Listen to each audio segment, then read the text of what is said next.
Normal சூட்ல they are having a court order. இவனுங்க பண்றதே கோர்ட்டுக்கு போய் தான் எதையும் பண்ணுவானுங்க.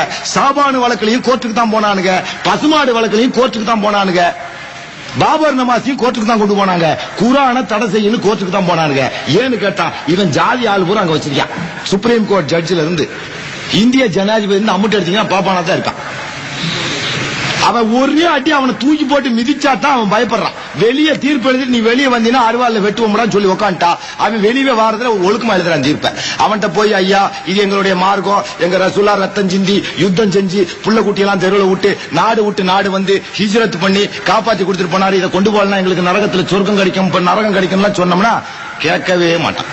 டேய் எங்க மார்க்கத்துக்கு விரோதமா நீ தீர்ப்பு எழுதினா இது தூக்கு கயிறு, இது அருவாள், இது தோட்டா, இது உனக்கு ஒண்ணு, இது எனக்கு ஒண்ணு, ஜாக்கிரதை. உன் வீட்டுல இருக்க புள்ள குட்டியும் தீர்த்து போடுவேன்னு சொன்னோம்னா அன்னைக்கே தீர்ப்பு விட்டுறான். என்னுடைய அனுபவம். நீங்க ரிமிட் அடிக்க வேண்டிய இடத்துல அது முட்டாள்தனமா தான் தெரியும். Intellectual people will not accept it, yet there is no other route. ஒரு மாட்டை மேய்க்கணும்னா குச்சியில தான் மேய்க்க முடியும். அவனை நம்ம மனுஷனா நினைக்க முடியாது.